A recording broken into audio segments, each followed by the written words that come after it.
Bonjour les amis, voici les dernières nouvelles concernant les vaccins. Et là, c'était vraiment trop énorme. Si vous avez loupé la nouvelle, eh bien, j'ai le grand plaisir de faire la porte-parole du ministre Monsieur Véran en France. Et nos amis belges ou québécois ou suisses, je vous invite quand même à écouter et à partager surtout cette vidéo parce que vous ne ferez pas exception. Si vous êtes vacciné, que ce soit votre première ou deuxième dose, eh bien, vous allez faire partie du gros dîner de cons général organisé depuis un certain nombre de mois. Alors, qu'est-ce qui s'est passé en France pour ceux qui ont loupé la petite histoire? Eh bien, il y a une personne de 80 ans à peu près qui a reçu ses 2 doses de vaccin. Et comme vous le savez sûrement, la France vient de reconfiner de façon déguisée sa population. Et même les personnes vaccinées, comme cette personne de 80 ans, doivent suivre les directives. Alors, qu'est-ce qu'elle a fait, cette personne? Eh bien, elle a fait une cause juridique en disant que c'était pas normal, puisque, étant donné qu'elle était vaccinée, elle devait pouvoir vivre normalement. Vous savez, cette fameuse normalité que tout le monde rêve de retrouver, comme en Israël d'ailleurs, où on voit que le retour à la normalité n'est pas si normal que ça. Bref, Monsieur Véran a donc fait sa réponse que vous pouvez trouver dans un article payant dans le journal Le Figaro, et je vais vous dire pourquoi. Je vais vous lire donc les arguments de Monsieur Véran, pourquoi cette personne de 80 ans devra continuer quand même à suivre les directives.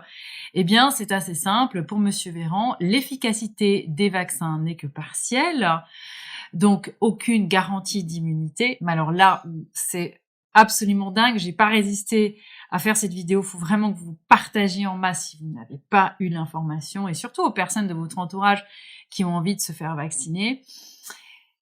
Les vaccins présentent une efficacité moindre contre les variants et les incertitudes subsistent quant à la protection offerte par les doses contre la transmission du virus au tiers. Bon, ça, vous le saviez sûrement déjà.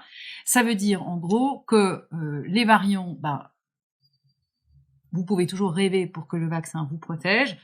Comme vous le savez aussi, le but d'un virus est de faire des variants non-stop, puisque c'est le propre d'un virus, c'est de muter tout le temps. Donc, vous pouvez quand même considérer que vous n'êtes pas protégé contre les variants, en tout cas. Et les incertitudes subsistent pour la transmission du virus, ce qui veut dire en gros que vous êtes vacciné, vous n'êtes absolument pas un cadeau de solidarité pour les gens. Donc tous ceux de votre entourage qui vous diront qu'il faut vous vacciner pour protéger les autres et avoir un acte civique, eh bien vous pourrez leur dire que Monsieur Véran n'est absolument pas d'accord avec eux. Mais alors là où ça devient exceptionnel, alors là les amis, c'est incroyable. Et c'est écrit noir sur blanc. Et pourquoi c'est écrit noir sur blanc? Parce que dans le milieu juridique, on se couvre. Donc vous ne pourrez pas dire, ceux qui allaient courir vous faire vacciner, que vous n'étiez pas au courant, puisque vous n'êtes pas censé ignorer la loi, vous n'êtes pas censé ignorer les textes qui sont rendus, en l'occurrence un texte très récent paru par la décision du Conseil d'État en France. Alors, vous êtes prêts? Les personnes vaccinées sont celles qui sont les plus exposées aux formes graves et aux décès. Alors, je répète encore une fois parce que c'est tellement énorme. Les personnes vaccinées sont celles qui sont le plus exposées aux formes graves et aux décès. Après la virgule, c'est écrit « si le vaccin ne fonctionne pas » ou en cas de réinfection post-vaccinale. En fait, si le vaccin ne fonctionne pas, les personnes vaccinées sont celles qui sont le plus exposées aux formes graves et aux décès. Est-ce que vous vous rendez compte à quel point le ministre de la Santé, M. Véran en France, se couvre, se fait, comme on dit en anglais, un backup. Il se fait une couverture incroyable. Vous ne pourrez ni attaquer lui, ni qui que ce soit, parce que maintenant vous êtes prévenus, et ça fait des mois que nous sommes extrêmement nombreux à vous dire que par principe de précaution, il va falloir quand même étudier un certain nombre de choses. Pour ceux qui ne le savent pas, les vaccins Covid, je dis le mot vaccin même si effectivement je ne suis pas d'accord sur le terme, mais on va faire court aujourd'hui, sont en phase de test jusqu'à 2022-2023 pour certains. Alors, j'invite les personnes qui ont des assurances vie à bien lire le contrat de leur assurance, parce que tous ceux qui payent et qui cotisent depuis des années pour avoir une assurance vie en cas de décès, eh bien, vérifiez bien les clauses de votre assurance. Parce qu'étant donné que vous êtes en train de tester un produit, donc là, vous faites des injections d'ARN messager, qui est encore en phase de test. Eh bien, si vous mourrez, il y a de fortes chances pour que votre assurance vie ne couvre pas, puisque la molécule n'est pas encore approuvée. C'est fou, hein? Mais la petite case dans l'assurance vie, eh bien, je ne pense pas qu'elle est cochée en cas de produit en phase d'essai. J'aimerais aussi vous demander une chose. Est-ce que vous ne trouvez pas ça choquant qu'on ose vous dire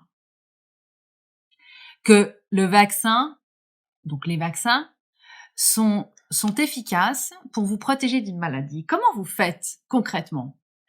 Ça fait plusieurs fois que j'invite des personnes pro-vaccins à venir débattre sur ma chaîne avec différents médecins, avec des journalistes, avec des personnes qui sont dans la santé, dans le domaine de la santé, de venir débattre et tous refusent. Est-ce qu'une fois, on pourrait avoir quelqu'un qui vient nous dire en quoi et comment on fait pour prouver qu'un vaccin fonctionne pour vous protéger d'une infection?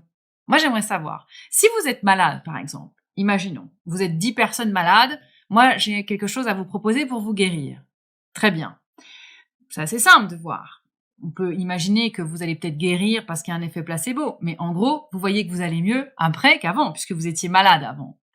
Maintenant, si je vous dis, vous êtes 10 personnes en bonne santé, et je vais vous injecter quelque chose dans votre corps, comment, à votre avis, on va prouver, comment je vais faire pour prouver que si vous êtes resté en bonne santé, c'était grâce à mon injection? Moi, j'attends toujours qu'on vienne m'expliquer. Et puis, ce qui m'a aussi frappé dans la décision du Conseil d'État récente, et je vais finir là-dessus, eh bien, c'est que on ne donne pas comme argument à cette personne de 80 ans, on lui dit pas, écoutez, monsieur ou madame, vous devez rester quand même chez vous, vous avez reçu vos 2 doses de vaccin, mais malheureusement, comme il n'y a pas beaucoup de personnes qui sont vaccinées encore en France, hein, c'est même pas 5%, je crois, eh bien, on parle pas de couverture vaccinale. On dit pas à cette personne, vous savez, il n'y a pas encore assez de personnes qui ont reçu le vaccin. Non, on lui dit même pas ça. On lui dit juste, vous pouvez être un danger pour les gens et surtout, le vaccin n'est pas efficace. On ne peut pas prouver son efficacité. C'est ce que ça veut dire. C'est ce que ça veut dire. Enfin bref, je vous souhaite très bonne chance à ceux qui ont le courage d'aller donner leur corps à la science. Et je finis aussi avec cette nouvelle qui vient de tomber. Pour rester dans l'absurde, en Espagne, le masque est devenu obligatoire dès 6 ans sur tout le territoire, y compris sur les plages et dans l'eau, sous peine d'une amende de 100 €. Voilà. Donc, à partir de 6 ans, si vous allez vous baigner, ça sera le masque en Espagne. Ça va être chouette les vacances, hein? Voilà. Je pense que les personnes qui sont parties pour rester et sortir le champagne parce qu'elles sont sur la liste d'attente de l'injection pour ce vaccin Covid feraient mieux d'allumer quelques bougies et de faire quelques prières et de vérifier leur assurance vie, évidemment. Voilà, je vous embrasse très fort les amis et partagez cette nouvelle si vous ne la connaissiez pas. Je vous embrasse, à bientôt.